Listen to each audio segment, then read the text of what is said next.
coming straight from the cockpit. It's another episode of Lunatic Fringe with the fucking pilot.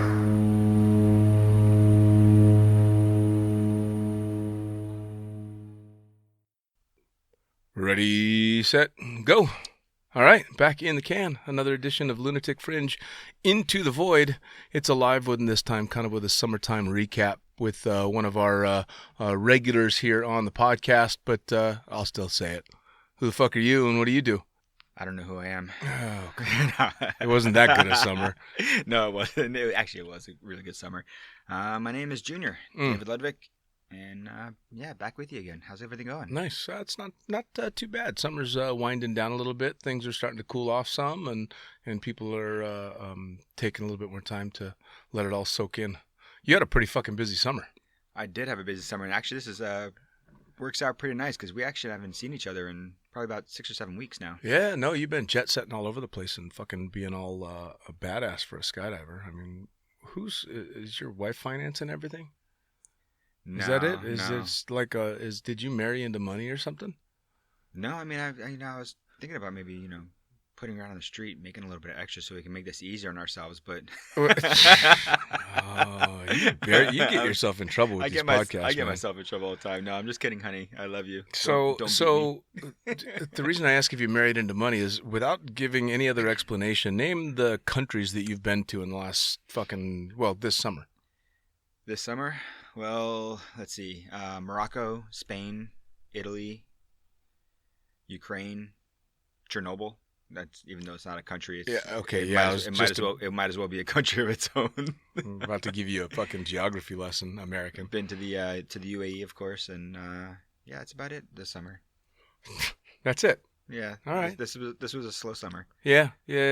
All right. So let's break down the travels here. You did some for work and some for play. Yeah, a little bit of work, a little bit of play, and I try to fit one for one. Make it a little bit easier, especially with Nicole coming along with me. All work and no play makes both the wife and myself both a little bit unhappy. We like to explore places, so we started off in Morocco. That was for work or strictly for play? That was strictly for play. That was 100% us enjoying our 1-year wedding anniversary. Nice, congratulations. Thank you. Yeah. So we started in Morocco, and a couple weeks before that we were in Mauritius. I forgot about Mauritius. So we did Mauritius. Spoiled fucking. Yeah. Anyway, went to work for a week, and then went to Morocco to start everything out before going to do some work for the Kuwaiti military over in Spain at Imperium Brava. Nice. So let's get to some exciting shit, because you're boring me right now. Well, how about the fact that I thought I was close to death on part of my trip? That's right. You caught the HIV, didn't you?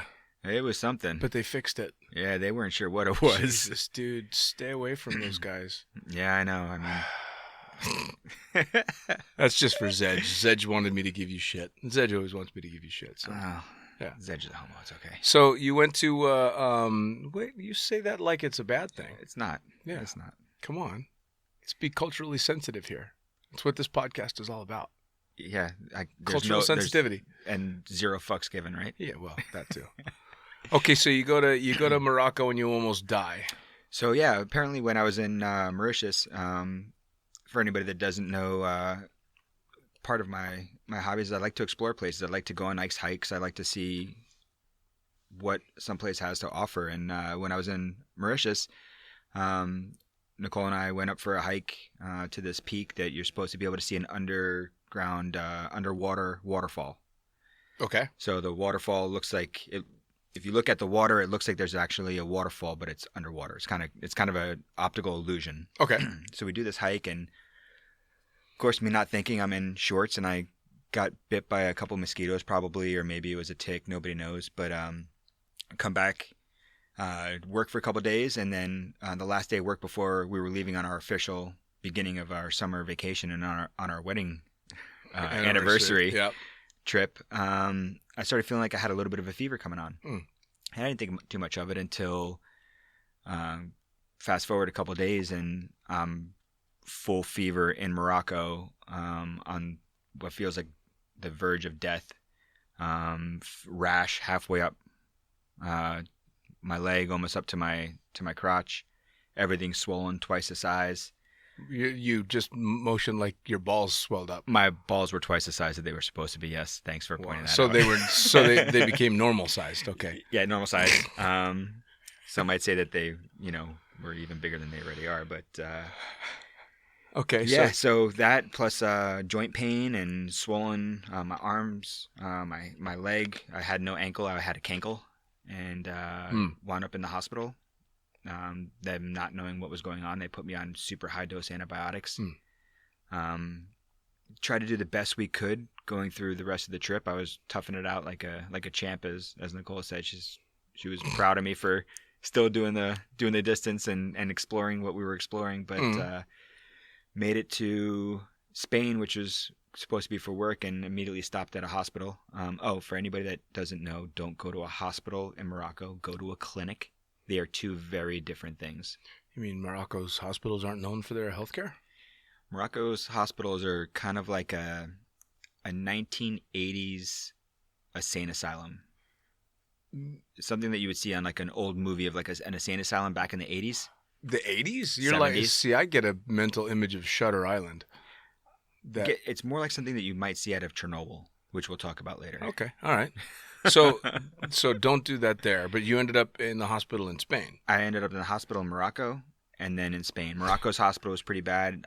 I made a lifeline to a really good friend, who is Moroccan, and said, "Hey, I'm in trouble. I need your help." And he got me over to a clinic where they were able to do a blood test, diagnose me, and get me on some really high dose antibiotics, even though they didn't really know what it was. They figured it might have been a tropical disease, and wanted me to see a specialist, but they didn't have any in the area. And I'm glad you didn't die of that, because that's not a very sexy way to die.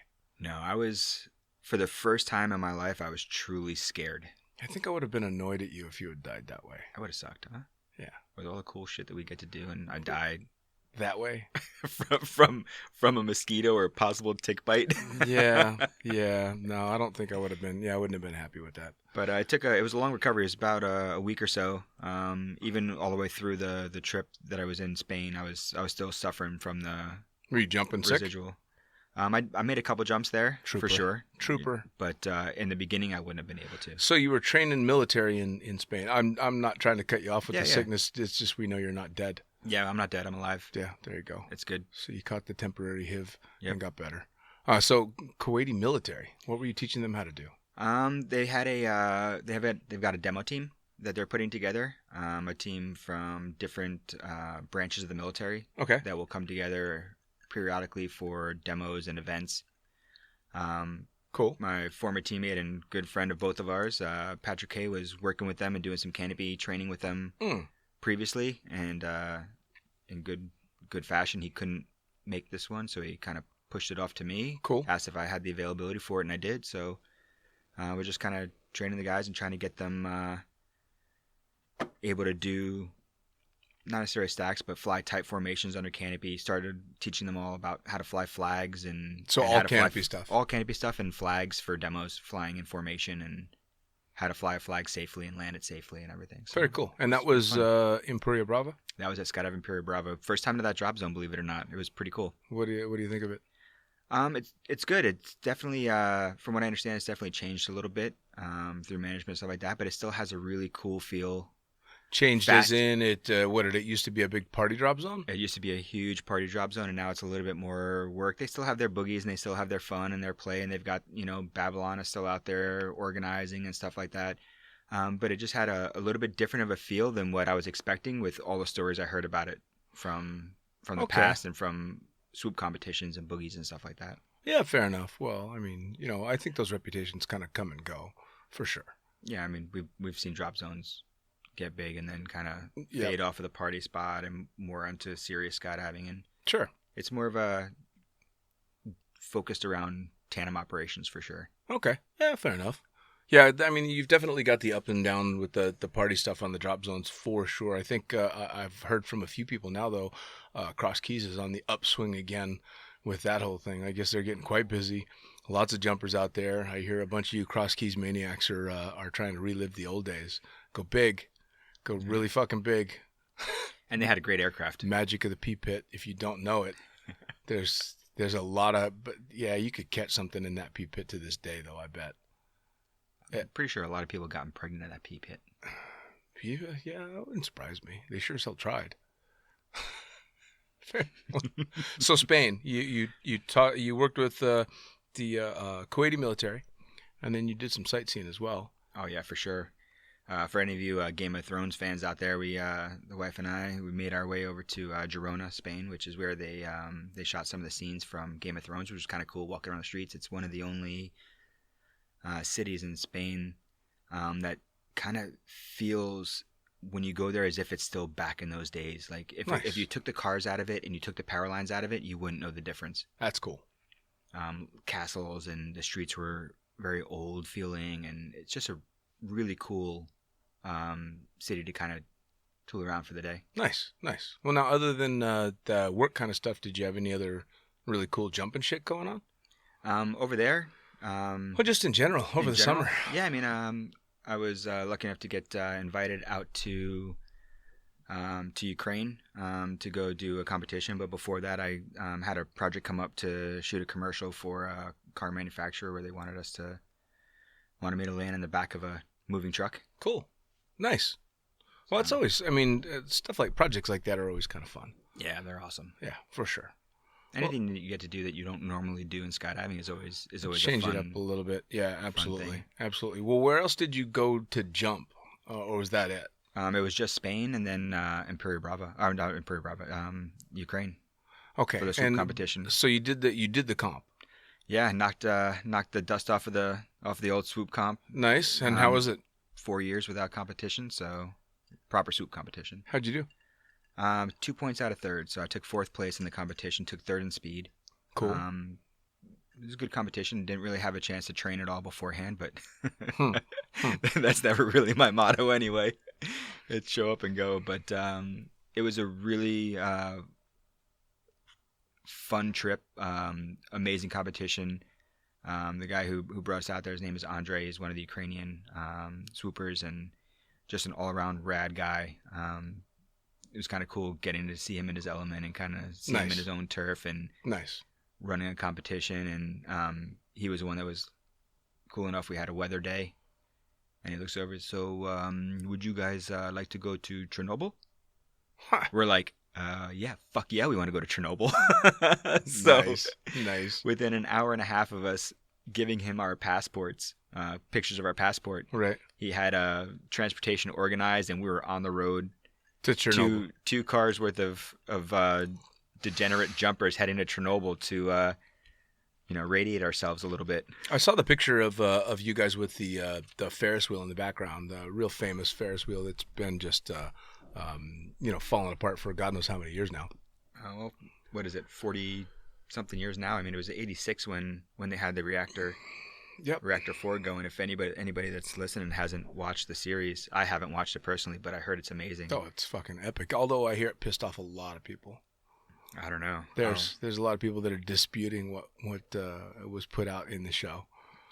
Yeah, I mean, seeing it, it was one of those experiences in life that I was so like a giddy schoolboy running around with my camera, and it's a photographer's fucking wet dream. I'm running here, I'm running there, and I'm all excited, and I've got a smile on my face, and then you go to take a picture, and you get hit with this feeling of, holy shit, like you're photographing something. Oh yeah, that destroyed lives. It's something that's incredibly amazing at one side because you have the ability and I was lucky enough to experience it and go there. And the other side of it, you're looking at, it has this surreal and this eerie feeling when you talked about the Ferris wheel. We went to the amusement park area, and the Ferris wheel wasn't even my favorite thing. It was pretty cool to get a couple photos of it, but the thing that really set in was the bumper cars. Yeah, I've seen pictures of that as well. The bumper cars are probably like reality kind of sits in, and you go around, you're walking around these buildings, and you're seeing a boot, just a random boot by itself, or a sewing machine that's sitting down on the ground, or a cash register that has decayed away to nothing, and trees coming up through the ground and Right. coming up through the middle of a hotel, and all of a sudden there's like a tree in the middle of it.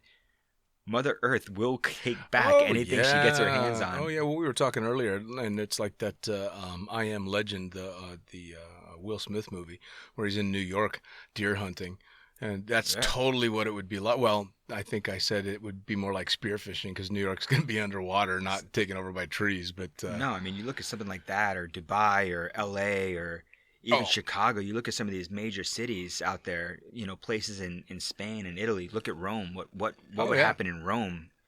It would be absolutely amazing. Yeah, no, absolutely. Well, and it's kind of a definite possibility if we keep going the direction that we're going. I mean, shit's getting a little weird out there. No, it's one of those things though. Like you see I Am Legend, and then you see it in real life. Right. And it's like, wow, 40 years. Yep. Now all of a sudden all these animals are coming back there, and you look at everything, and everything is rusted and worn down, and then you see the work that they're doing there, and you see the people that haven't left.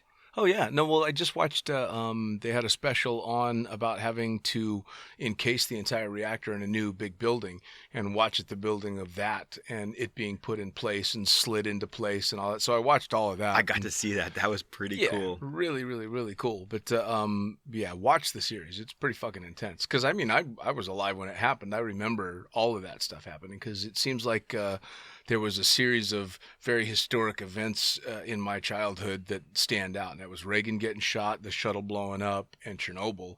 All are in a very, at least in my memory, in a very short period of time. And it's pretty cool. I mean, they were in a short period of time. They were all within a couple years. I think so, yeah. I know that Chernobyl and the shuttle were the same year. They were both 86. Yep. And I remember exactly where I was with the shuttle. Oh, I was in school watching it launch live in the cafeteria.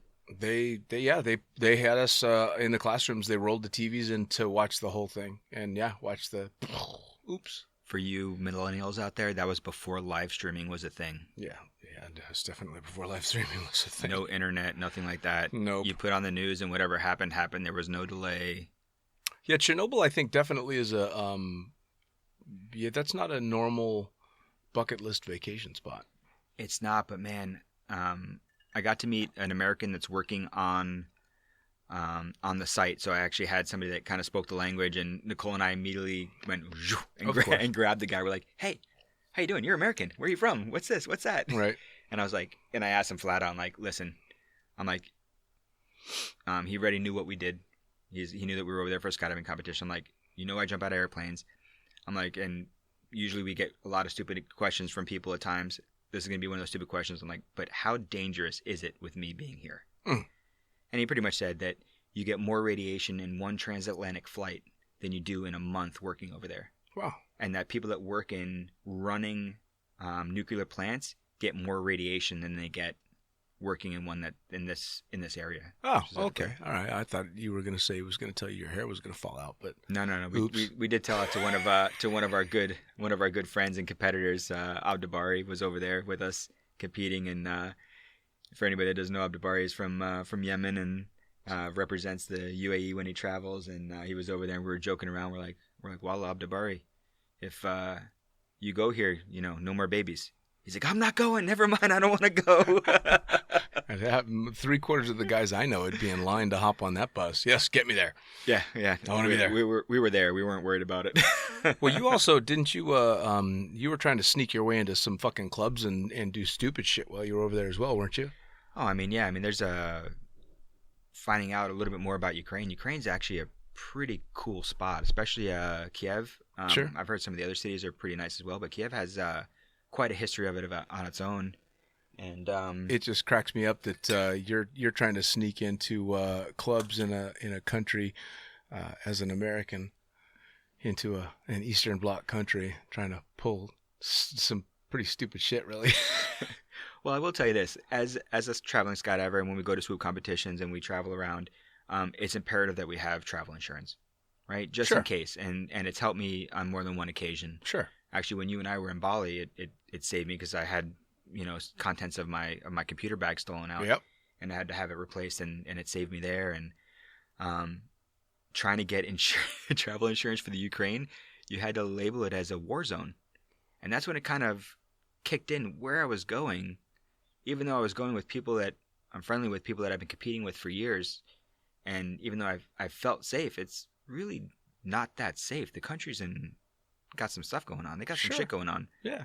And you kind of saw it around Kiev with the police and the military presence and stuff like that. You kind of start looking around, and it's a little surreal. Yeah. There's a lot of places out in the world out there that are a little bit off the wall especially for your average American, because we're a little bit, or at least we used to be a little bit insulated. And especially if you're a traveling American, you are a lot more aware that carrying a blue passport might not necessarily be the best thing in the world. For sure. But yeah, we were definitely sneaking into places. We were trying to get into the underground bar scene that they have there. They've got some really cool speakeasies and stuff like that. You know, proper speakeasies like what you've heard about from Prohibition. Even though alcohol is legal and everything is there, they still kind of keep up with it to this day. And, that's cool. You know, we Nicole and I and one of our good friends, Sasha, was kind of he speaks the language. He's from the area. He's from Kiev, and he was kind of sneaking around. Even he didn't know about some of these places. Awesome. You know, you go to a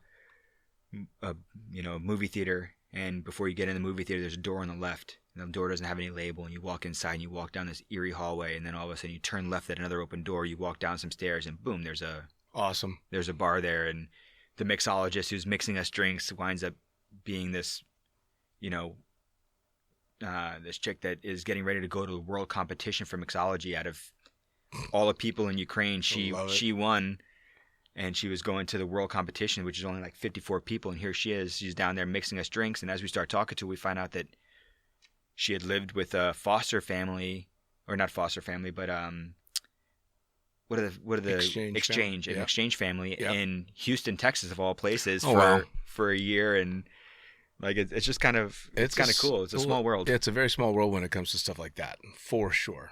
Well, that's cool. That's very cool.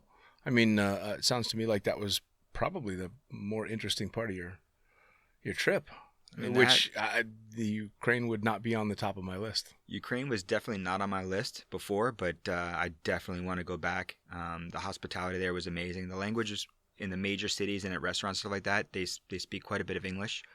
Well, that's where we're spoiled, though. But I tell you what, as Nicole used Google Translate to get through something with a woman, a transaction, she was trying to get some food or something like that, and she used Google Translate, and she just types in a Google Translate, please speak into the phone when I tell you to, and she pushes the button, and she tells the woman to speak into it, and the woman speaks into it, and it translates it out into English, and the woman responds over with, "What is this voodoo?"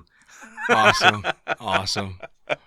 It's fucking the future. Here we go. It's the present.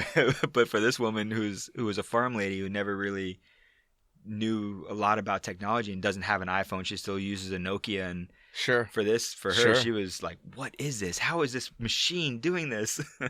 Well, it sounds like you definitely packed a shitload into the summer. I know it's been busy everywhere. A lot of events going on all over the place. You didn't make it back to the States this summer then? Not yet. We'll try to make it back in February to see family and stuff like that. I wanted to make it back for U.S. Nationals, but that's just not going to happen. Yeah, it's coming up this weekend, and as much as I would love to be there and love to compete, honestly, for the level of swooping that's going on there, I'm just not.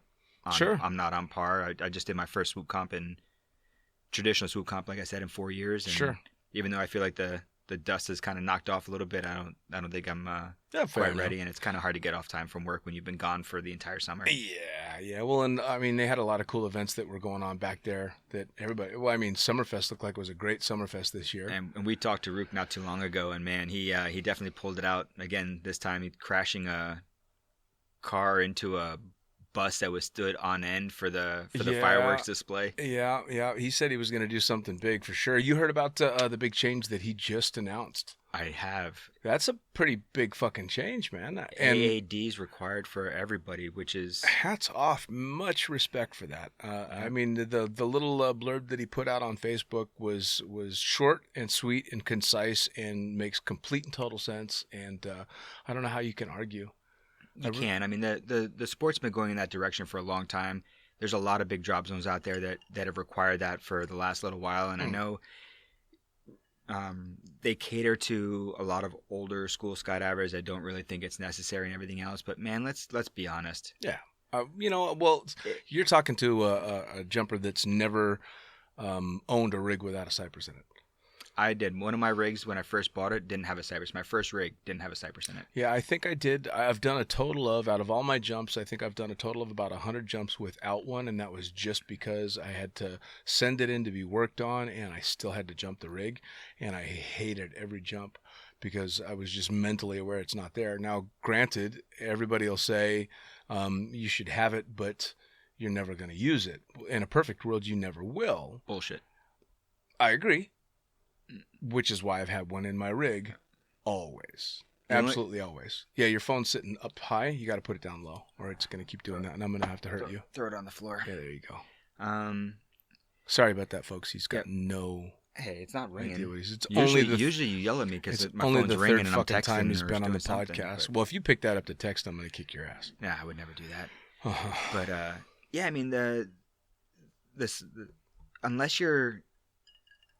And I kind of sounded like a little bit of a hypocrite, but it's only because of the technology. Unless you're doing a swoop competition where you're going out, you're hopping and popping on your own, there's no reason not to have it. No, I don't think there is. I mean, it's financially prohibitive. Absolutely. Shit's expensive. But so's a fucking rig.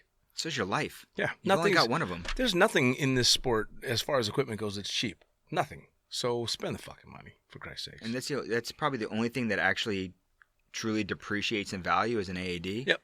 But think of it as an insurance policy. Yep.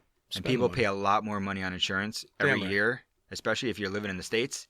You're paying a lot more money for over, if you look at 2 or 3 months of insurance costs, is what it costs to buy a cypress or an AAD or a Vigil or whatever you want to call it, and have it in your rig. And unfortunately, as much as I would like to say that you're never going to need it, I know a lot of really badass skydivers that have needed it. Oh yeah, no, it saved more than 1 or 2 lives. There's no doubt about that, and I don't think it can be argued that it's absolutely a good fucking thing. So again, hats off to Rook. I think. Yeah, man, good job. I think making that call was just a smart one. It's going to piss a few people off, but I think he knew that going into it, and they're going to either have to get on with it or find another drop zone.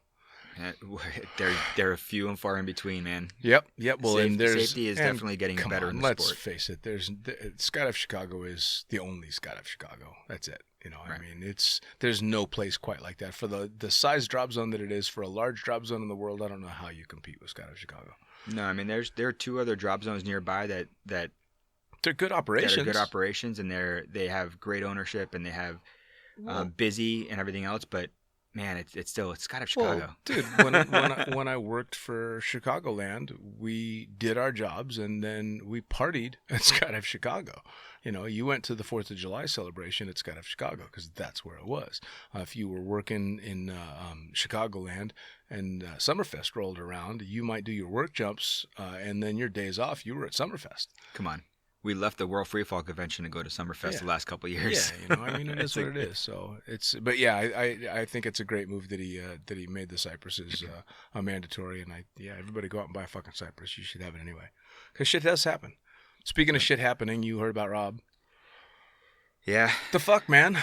The Roadrunner. This guy, for those of you that didn't know who Rob Stanley was, holy shit. I've never met another human being quite like this guy. You knew Rob a lot better than I did. I met Rob for the first time in around 2004, 2005. Okay. At of all people, Matty Wright was doing some an invitational free fly event at Chicagoland. Sure. Back when it was in Hinckley. Yep. And Rob showed up, and I got to know Rob, and I saw him around from there on out, and then I got to work with him for a short period of time, and just an amazing individual, and completely off the wall. And for Rob to have a canopy collapse, I mean, come on. Yeah. Well, and I talked briefly to another very close friend of his, and didn't get into too much detail, but it was basically a bad call. They shouldn't have been jumping. And from what I was told, and he made that call, I believe that there was another camera flyer that stood down and said, no, I'm done. These conditions are way too fucked up. And Stanley was like, nope, let's go. And that was it. He was always about making the skydive, though, as well. Like, dude, it wasn't... This guy, fuck me. We would, in our heyday at Cross Keys, we'd be doing, between 20 and 25 tandems a piece a day. And if you were lucky, you were turning back to back all day long. And if you were lucky, you'd have one load, maybe two throughout the entire day where you didn't turn back to back. And everybody else, all us mere mortals, would stop and eat a fucking Snickers bar or drink a Red Bull or just take a shit or a piss or something, take a deep breath. And this guy would land, run in, check the screen, drop his tandem rig, grab his sport rig, and race to the plane to go make a fun jump. He was a maniac, absolute maniac. The whole beep, beep, me beep thing, that got started because he used to yell that as he was running to get to the airplane, and he would go beep, beep, for people to get the fuck out of his way so he could get to the plane. And Rob was in his 50s. I mean, and this guy had more energy than the average 20-something-year-old jumper. It was insane. And this keeps coming up as well. It happened, and of course, I and everybody else that knew Rob were shocked. And then my very first reaction, of course, you find out that something has happened to a friend of yours, and you start obviously trying to put them in context. So you start thinking about situations and stuff. And so right away I'm thinking, holy shit, he was invincible. Rob Stanley had, 2 cats' lives. I never thought this guy was going to die in aviation. No way. Not Stanley. Or if it was something aviation based, he was going to like burst into flames jumping off the KL tower or something like that. It was going to be, something insane. So it kind of sunk in just a little bit. And then I started laughing because every fucking memory I had of Stanley was so funny and so over the top. It made me laugh. I just had to giggle. I'm like, oh my God, you remember this time, remember that time when he said this, when he did that. So, I mean, it's been a couple of months now, but I still have yet to not think about the situation and just giggle just a little bit. And there's not that many people that have passed in the sport where that's the case. He was a really unique character. Character is the best way to do it. I mean, he was definitely 1 in a million, that guy. Oh yeah, young forever, and whoo, my God. But again, it says it's very telling about the man that most people agree. And I had written an article for him in Blue Skies, and most of the quotes that I got from friends of his were all quotes telling funny stories because nobody had a sad thing to say about him other than the fact that he was gone. That was it. That's pretty amazing because that is pretty amazing. For every knock on wood, when I'm finally done, there's going to be a few people going, fucking asshole, fine, I'm glad he's gone. I don't know anybody that's saying that about Stanley. Everybody's just giggling. No. And properly so. And I mean, that's the way to live a life, right? Yeah. So that was a bit of a bummer. That was on the 4th of July, which is a seminal day in the sport for a lot of Cross Keys people out there. Will remember the 4th of July. We won't go into those. That's depressing stuff. Yeah. Meanwhile, I have the entire island of Crete and Greece thinks that I'm gay and have a very young lover. Yeah. How was your summer this that year, was buddy? kind of cool, man. I got to do the most epic ferry flight I've ever done, flying a Twin Otter over to Greece, and then from Greece past all of Italy, up Croatia, and then over the Alps into Switzerland. How long was this flight? I think flight time was like 21 hours. Yeah, 21 hours flight time. In an Otter? In a Twin Otter, yeah. Did you have autopilot? No, God, no. You got to hand fly that thing. Hand fly that thing the whole damn way. No de-icing boots, so we had to avoid weather and all that. Granted, it was pretty nice time of year, so flying over the desert, and we flew over the top of the pyramids. That was, right over the top of the fucking pyramids. That's pretty cool. Yeah, what jump pilot gets to do that? Over the top, besides the people that drop skydivers over the pyramids.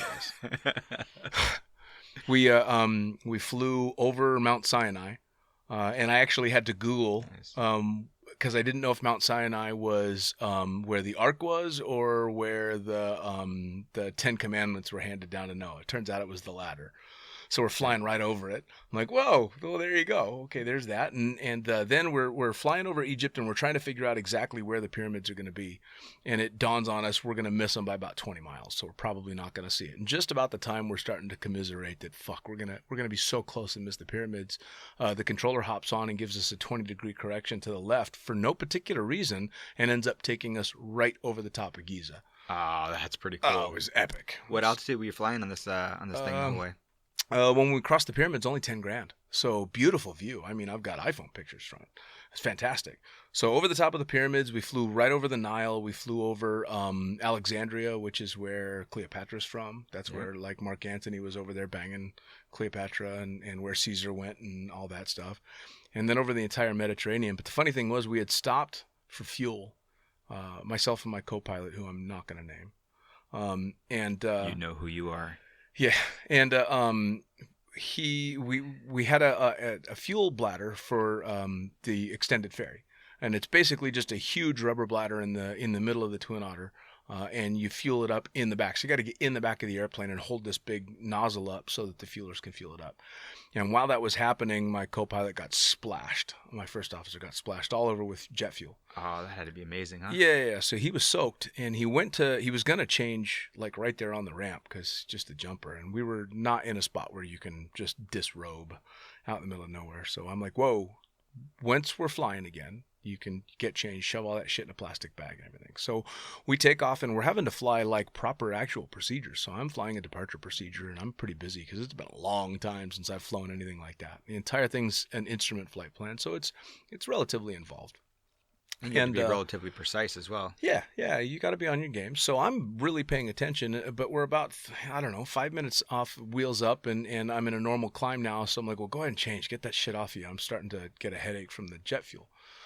So he gets changed and everything, and he ties it all off in a plastic bag. And about 10 minutes later, the workload drops down because now we're at altitude. We're on the airway that we need to be going, and we're heading where we need to go. And I finally glance over at him, and I look over, and he's in his fucking underwear. He's got his seatbelt on, and he's in his underwear. That's amazing. As we're flying along, and I'm like, dude, what? Put your fucking pants on. He's like, but it's comfortable this way. He flew over the entire country of Egypt and 3/4 of the Mediterranean to Greece. Was it that hot in the airplane? No. We ended up, I think at that bit we were up at 14,000 feet. So it was a little bit brisk at that point. But yeah, I basically just outside. Was he hypoxic? No, we both had oxygen. He just was comfortable. So yeah, he stayed in his fucking chonies until we were coming up on Crete. So we shoot the approach into Crete, and anyway. Something happened before that, didn't it? No, after. After Crete. Yeah. So we spent a full day in Crete, and we're sitting at this restaurant bar in this really busy area in Crete, and the English pronunciation of the town is Hercules. And it's a beautiful sidewalk cafe, and people are everywhere. It's this fantastic weather's going on. We're still both kind of buzzed because we're in the middle of this amazing, cross-country trip. And the only thing we could think to drink, because it was so hot, was something nice and light and fruity. So we've got 2 glasses of sparkling wine.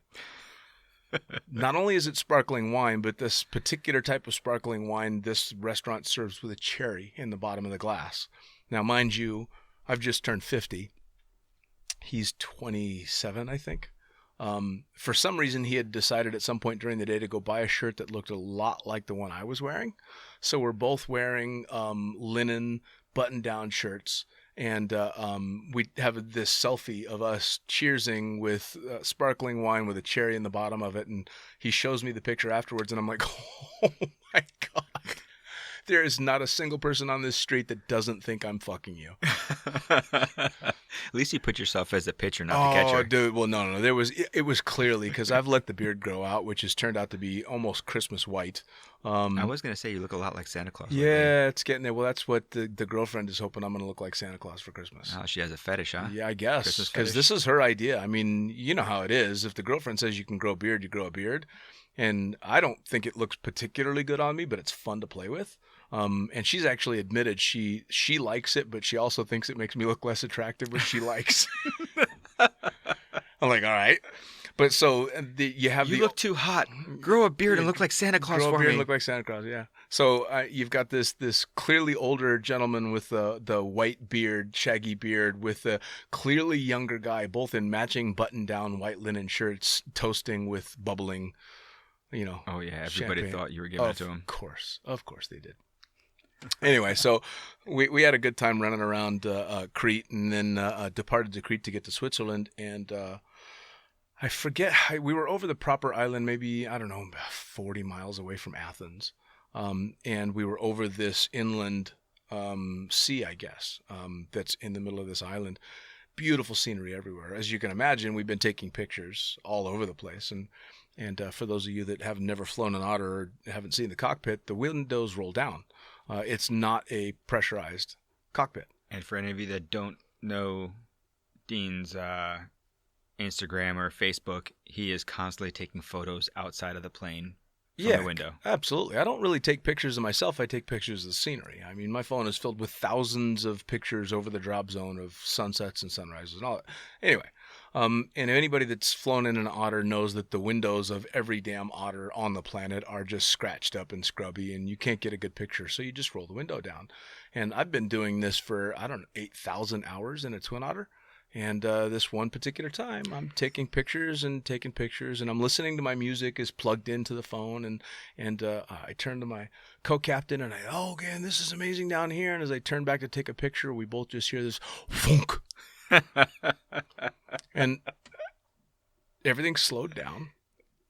Did you still hear the music? No, my music stopped, which was the first indication that something bad had happened. So I didn't have any music. And I turn and look at him, and he's looking at me, and both of us have got fucking saucer eyeballs just as wide as can possibly be. We both start instantly dying laughing, and my first thought was, fuck, turn around. Yeah. Did you have it mark it on his phone so you guys can come back later and try to find it? Yeah, well, I actually made a fake but funny Find My iPhone icon because I knew exactly where we were, but it went in the water, so it's long gone. So yeah, I mean they say those iPhones are waterproof. Waterproof, yeah. Well, anybody that happens to be scuba diving in an inland lake, there's an iPhone X out there that that's still got a lot of memory left on it. Oh. Yeah, that was pretty sad. So he had to take all the pictures the rest of the way to Switzerland. What was funny is I you had made a comment to me because this same pilot had some a little bit of issue before you guys were departing initially, and you gave me a call. You're like, hey man, just in case anything happens, these are the important numbers. These are important phone numbers. These are important passwords. Just in case. Yeah. Well, that was my what I said to you was very important as well. I'm like, all right. I'm like, just let me know when you're taking off. Let me know when you're landing. Yep. I was like, that's it. And let me know when you took off and landed the first time. You let me know when you landed into Greece. into Greece. And then I didn't hear from you for a while, so I was a little worried. I hadn't seen any Facebook posts, anything like that. And luckily, at the same time, I happened to run into one of the other pilots that you work with, and he's like, yeah, you hear what happened to Dean? I'm like, oops. No, what happened to Dean? He's like, he tells me the phone out the quick version, and at the door. It's like, well, that would make sense why I haven't heard from him in a couple days. Yeah, that was a bit that was not my finest moment, but all's well. We ended up we made it to Switzerland just fine, and then it was funny because we where we were in St. Gallen, Switzerland, is right near the border of Austria and Germany. So we had one day to kill, and we had to get a car to be able to drive back into the airport. So we took half a day before we headed to the airport to take our flight back home, and drove in through Austria and Germany just to say that we'd hit both those countries. Nice. But there was a drop zone where Rob Jones, a jumper that we both know quite well, was at a boogie. And so we decided, well, shit, we're going to be really close to there. Wouldn't it be funny if we swung in? And we swing in, and Rob Jones is there. Pablo Hernandez is there. I mean, like, it's ridiculous. In this random little beautiful drop zone in the middle of these mountains tucked in Austria. Oh, it was fantastic. Yeah, nice. So. I bet they were a little surprised to see you guys. Yeah. I wish we had known. I would have tried to get permission to take the otter there and fly a load. That would have been cool. That would have been awesome. That would have been cool. But anyway, yeah. So we had the opportunity to see them and stuff before we flew back. But that's been it. I've been working otherwise. You're the one that's been traveling the world and everything. Well, yeah, but that's because you have a big trip coming up soon. Yeah, I go to Nepal soon. Yeah, you probably heard I did the podcast with Tom Noonan and was grilling him all about Everest because I go to do the Everest Base Camp hike and then potentially Annapurna in November. I'm jealous. I wish I could be there for that one. Cannot wait. Cannot wait. And I actually started talking to a company outside of Washington because I've been trying to do as much research as I can. And there was a show on Amazon Prime all about Everest. And it's this, what is it called? Everest Beyond the Limit. Anyway, the first 2 seasons were kind of a little overly dramatic, but really cool. But it's all reality TV of people actually climbing Everest. But on the 3rd season, it was kind of split up a little bit. And one of the companies that was doing it is a company based out of Washington. And I really got interested in listening to that. And I had sent an email, just a quick question about stuff going on. And the guy kind of started pitching me and was like, well, what's your experience? And, what are you thinking? And I told him what I did for a living and all this. And he's, oh, my goodness, this sounds like it'd be right up your alley. You should really start training to climb it. And I'm like, climb what? He's like, climb Everest. What? No, you totally should. And he really started giving me the hard sell. And he's like, you can come to Washington and you'd climb Rainier. You'd get your glacier training there, and you'd start to get some of your high altitude stuff. And then we sell a package where you climb up partially up the way of Everest. Again, more high altitude training. And he kind of hinted that like within 2 years I'd be able to take a shot at the summit. And so now my biggest goal for this Everest base camp hike is to get there and be so exhausted and so terrified that the idea of climbing that thing is just appalling. Please don't die on Everest. Exactly. I want to get there and go, fuck no. I want to look up at that mountain and go, there's not a goddamn chance in hell. But you've talked to Tom. It's not that bad. Shut up. To base camp. Yes, it's going to kick my ass. It's going to take everything I am to get to base camp, because I don't have $45,000 in 2 months to spend climbing that mountain and being. Anybody that knows you knows you're probably the most fit 50-year-old I've ever met. That being, dude, you're going to get laid. You don't have to. It's fine. You don't have to hit. No, but man, you're. If I'm in the kind of shape that you're in when I get to your age, I'll be stoked. You're supposed to try and talk me out of any potential desire to climb that mountain. I think the odds now are... Don't do it. It's dangerous. You might die. The odds now are 1 in 11. Die. For every 11 people that summit, 1 dies. I want to get to base camp and go, fuck that. That's what I'm shooting for. Well, let's see what happens. Yeah. It's only a couple months away, right? Yeah. Well, potentially the last week of October. So it's not that far off at all. So we'll see. I'll just keep training for it. Up and down the stairs. Machine. Climbing and climbing and climbing. Well, so what's next for you? What comes? You're kind of back to work, but any big projects? Any shit coming up? No, nothing right now. I'm back to work. I've been invited to come over to the World Cup for Canopy Piloting and shoot some outside video, being that I'm not going to be able to make it back to the U.S. to compete. Even though I am a free agent right now. Any countries out there looking to pick up a good-looking swooper in his early 40s? No, I haven't competed for any country for more than 2 years. So right now I've got nothing. But I think I'm ready to start competing for the States again at some point. Nice. If I start competing again, I mean, I enjoy swoop competitions, but sure, I'm not going to train like Cedric and Cornelia and Kurt and some of these guys. I just don't. I never have had that ambition to train that hard, and sure, I continue. I do it because I like it. I have fun with it. Yeah, for sure. But we'll see. We'll see what kind of projects or stuff come along. If anything comes along, I'll go for it. Cool. If not, it's just going to be a little bit of working right now, waiting for the season to really kick back off again. But maybe, like I said, the World Cup in South Africa. Billy Sharman invited me over. He's been on your podcast before. Yes, he has. Former teammate. Billy and Andrew are awesome. But Billy invited me over to shoot air-to-air video for the competition. Cool.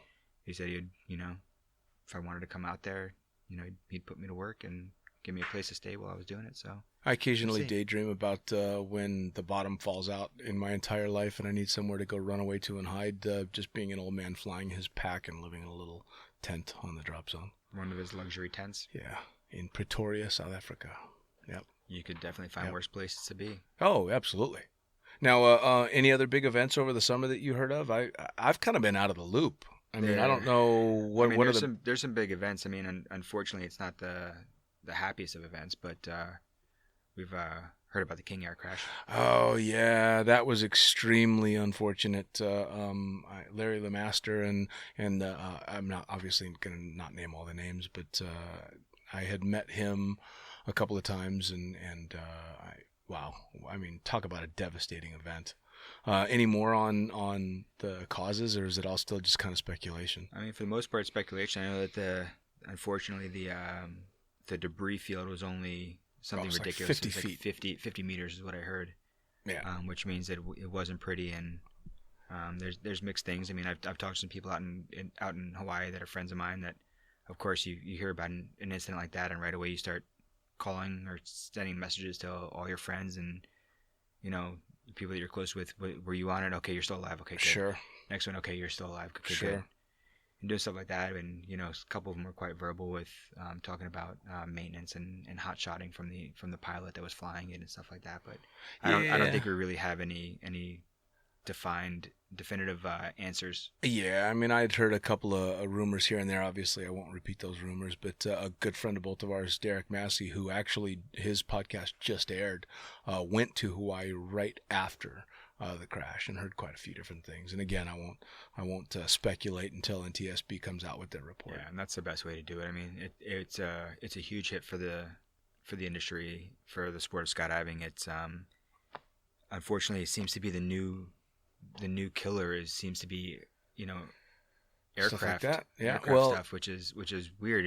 It's gone from people hooking themselves into the ground to aircraft, which is, I think that we're going to see some major changes coming along soon. Oh, yeah. Well, I think I was just talking recently to somebody about that as well. I mean, I just saw in the news that the government, I think the governor of Hawaii just instituted all kinds of stuff in regard to not general aviation, but commercial aviation in regard to tours and skydiving there. And if that trend continues, skydiving in the States is going to really get expensive.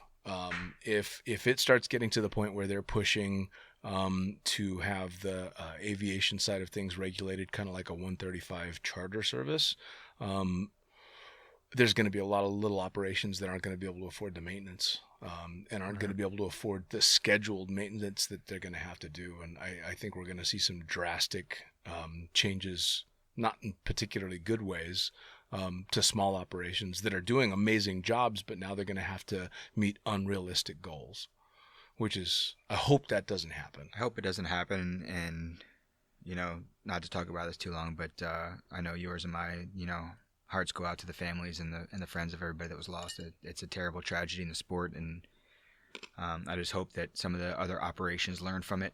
Oh, yeah. And that we get something from the NTSB that we can truly learn from, so that something like this doesn't happen again. Well, and skydiving has been pretty spectacular over the years of doing a pretty good job of policing themselves, with only a few operations here and there that, you know, don't do what they should do.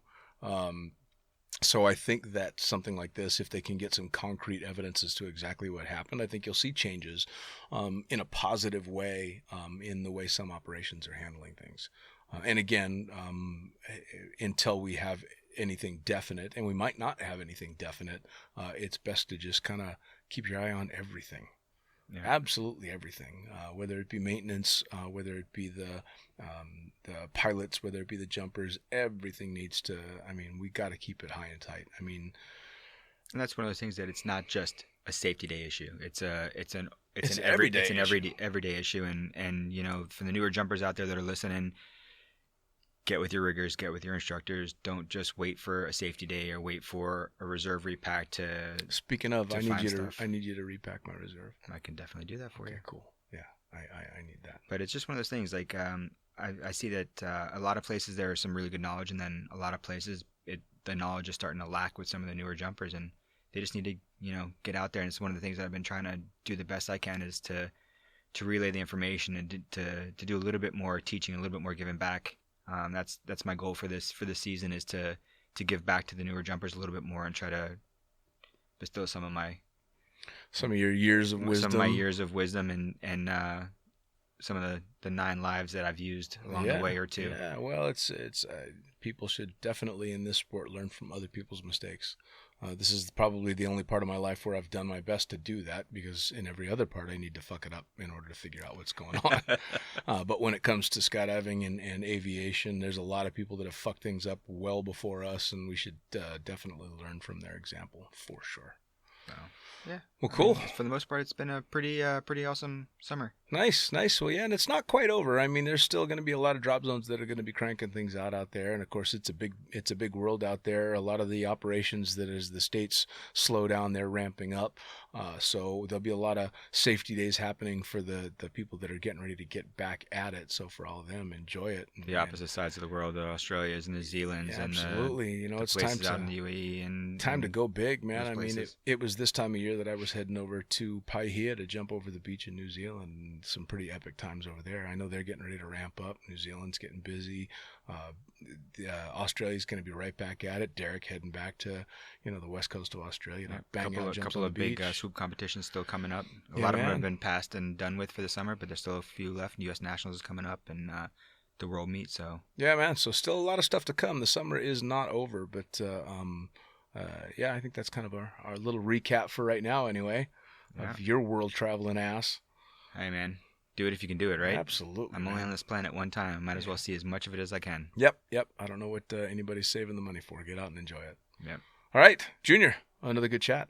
Thanks, buddy. Good talking to you. Good being here. Okay, we'll do it again. I'm going to have to drag you back in here to help me give shit to a couple of the guests coming up that I know you know. So absolutely. I have no problem giving shit to people. You know that. Guys, we got some seriously cool guests coming up. I had the opportunity to have an absolutely awesome interview with Mr. Bill Booth, but unfortunately the connection and the audio was so poor that I am not going to force that on you. I want you guys to be able to hear everything this guy's got to say. Holy shit, I was dying. He's amazing. Absolutely amazing. Yeah, Bill's a pretty cool guy. Yes, got a lot of good stories, I'm sure. Yes, he is. We've got Katie Hansen has agreed to be on the podcast as well. She is just about as badass as they come. Mr. Bartholomew is going to be joining as well. I know he's got Mr. Kurt. He's got a story or two he's going to be able to share. So we've got a lot of people coming up. Junior here will be getting back with me again. We're going to have to get some people back in here and get shitty drunk again. I've gotten a lot of great feedback on that one, and I didn't have a wife to piss off, so it's been nothing but good for me. Yeah, it hasn't been the greatest for me. But that's not my concern. But that's what happens when you get drunk. You say things in the inopportune moments and have things come out not exactly the way they were supposed to. And I absolutely encourage that kind of behavior as much as possible. I think it's fantastic. But no, she took it with a good grain of salt.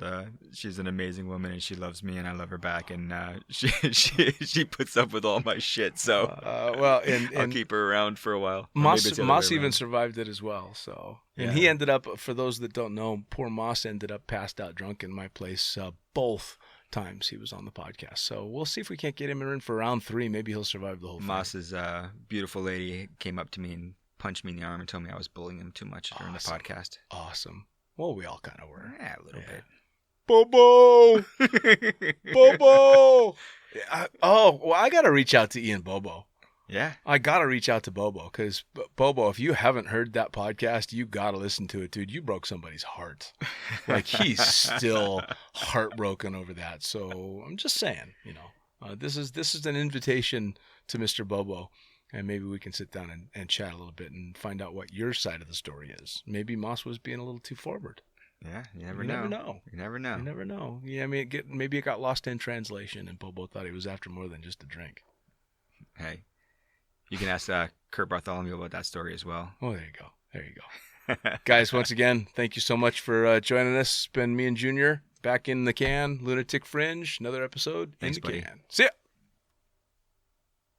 All right, once again, that was another edition of Lunatic Fringe Into the Void with me, the fucking pilot.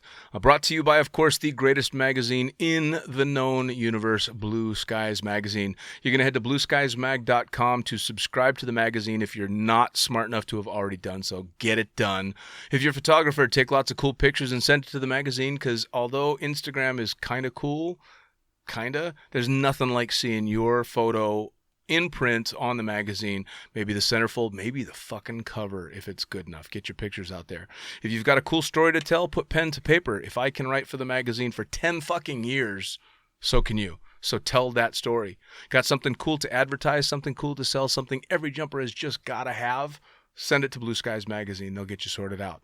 We're also brought to you by Craft Imaging, craftimaging.eu. Craft Imaging does some really, really cool stuff. They can take anything like a skydiving photograph, a logo, your team name, anything like that, and etch it on anything from a plaque to glasses to literally anything. It's really, really cool. Check out their website. They've got a lot of neat stuff, craftimaging.eu. For me, I am the fucking pilot. You can find me at thefuckingpilot.net.